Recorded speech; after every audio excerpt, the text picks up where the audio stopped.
But yeah, so it's a pleasure to meet you and to get to chat with you today on behalf of Alliance of Women Film Journalists. So thank you so much for taking the time out.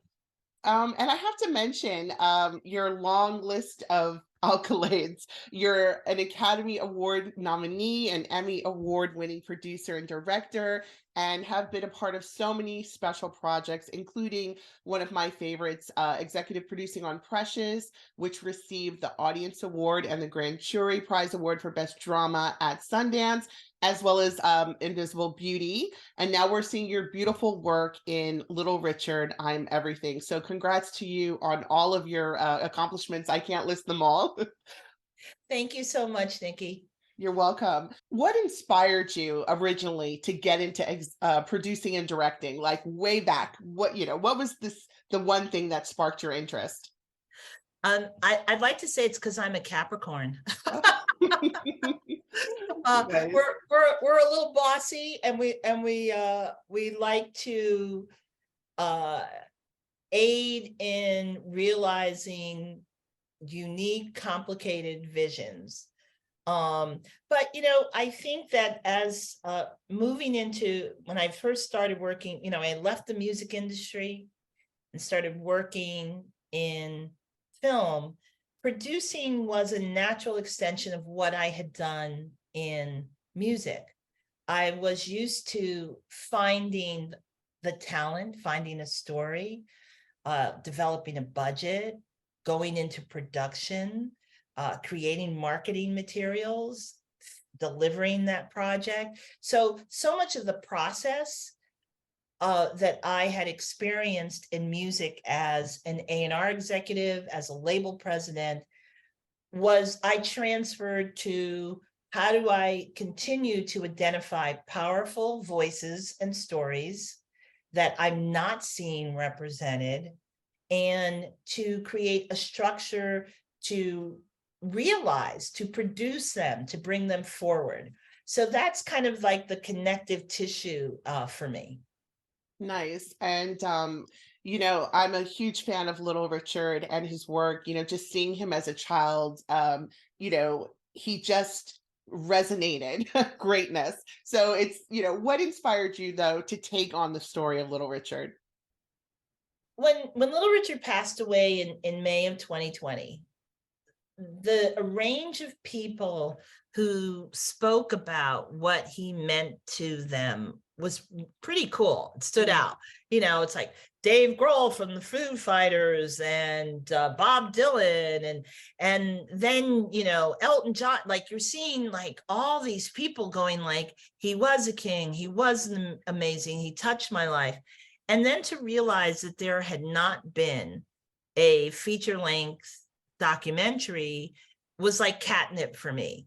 It was really incredible to dive into, but at the same time, it's also a little scary, because it's so big, and it was important to find a unique framing to tell this story. Yes. And in the film, you have spoken, given illustrations on how America was on the rise of having a teenager, and Little Richard was having this explosion onto the scene. So how did that dynamic come to be with those two meshing together? Sure. Well, the concept of the teenager is a construct that happens after World War II. We didn't have teenagers before. And so teenagers are representing a new way of engagement for young people and self-expression. And it coincides with the birth of rock and roll, which is expressing the same rebellious, joyous, a little bit of anarchy, in the music. And so it's like a magnet. The spirit of teens and the spirit of rock and roll are one and the same, and they basically arise in our culture at the same time. Yes, and during that time, Little Richard was not so much made to soften himself. I mean, he was, not an openly gay man, but was openly gay. So as far as softening his image, what does the film kind of explore on that part? Are you talking about like the makeup and Yeah. everything? Well, it's a really great question because Richard talks about how he felt in order to tour through the South and to be in places where like white women in the audience are going crazy over him, he had to look effeminate. So he puts on the makeup, he has this hair done up in a particular way.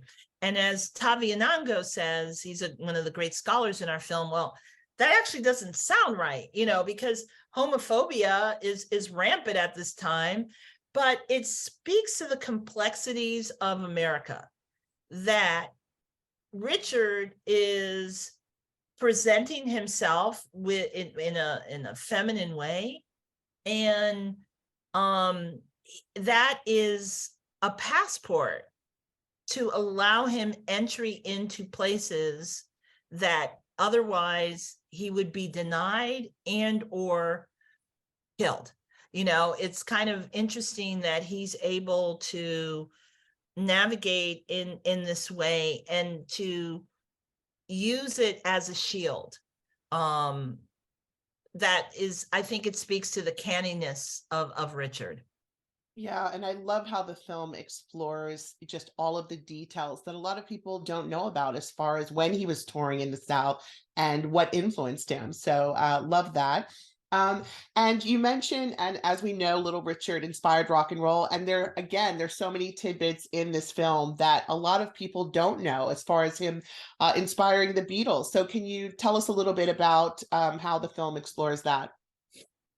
Well, it's a funny story. Richard goes to England and he meets the Beatles manager Brian Epstein, who says, "Come to Liverpool. I'm working with these guys.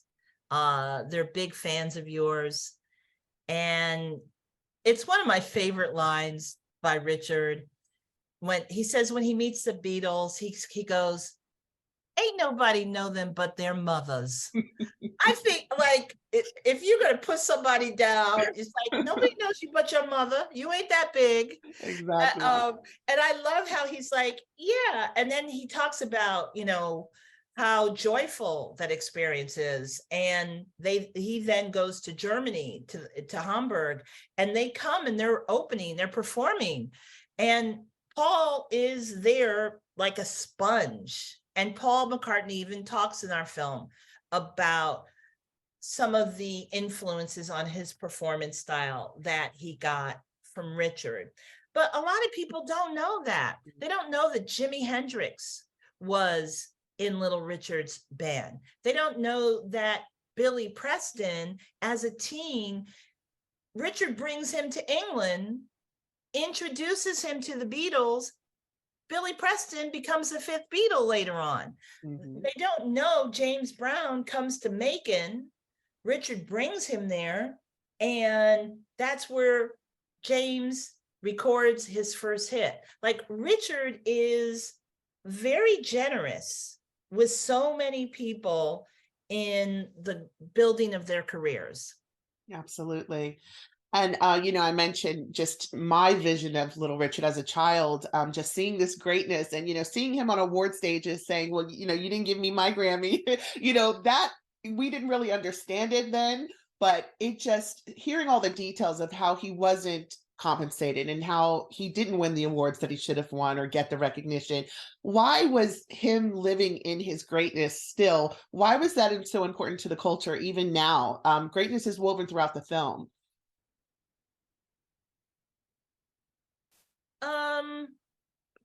I'm not certain. Can you rephrase for me? Well, Little Richard, his persona, it was always, if they weren't going to give him the award, he was going to say he deserved it because he did. And he leaned into his greatness. And that's what I feel this film showcases. Little Richard always leaning into his greatness, which influences our culture. I mean, even today with what's happened with the LSU basketball player. She's being told to lean into her greatness. So how has Little Richard inspired our culture in that way? I love that analogy. More of us need to declare who we are boldly, unabashedly. Because if we don't, we are negating the power of our being and our creative contributions. And we're also leaning into rules that are different. Other people are allowed to do it. Why can't we? And so, I think Richard, it becomes sad at times because he can be like a voice in the wilderness, declaring who he is and when he's contributed. But I like that he recognized his value in a time where Black cultural product was not valued, and made certain to assert himself in a narrative that he was a very important part of. Absolutely. And you've mentioned in past interviews, and I would love for you to expound on it for AWFJ, appropriation versus obliteration. It was so profound. I'd love for you to just kind of share a little bit about that. Well, I think oftentimes when we look at the contributions of Black artists, we are very aware of a narrative of appropriation, i.e., Tutti Frutti.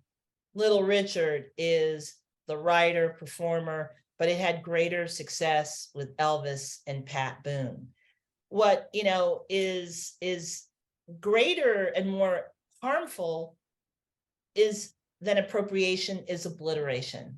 As Zandria says in the film, Zandria Robinson, because obliteration diminishes your contribution and your ability not only for recognition, but to make money off of what you have created. And so, appropriation and obliteration are a big part of his story and of his struggle. And then I think ultimately of his triumph. Very well said. So can you share a little bit about your New York-based production company, Cortez Filmworks, and what we can expect next from you?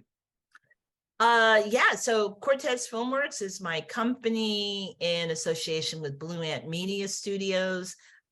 We have a very exciting slate that is leaning into the hidden histories. And sometimes it's through the genres of crime and social justice, it's music stories, and it is also sometimes a little bit of food and culture. Well, Lisa, thank you so much on behalf of myself and AWFJ. It was a sincere pleasure getting to chat with you. Thank you so much, Nikki. All right. Have a good day. Thanks. Thanks, You everyone. too. Thanks, Nikki. Have a great Bye. day.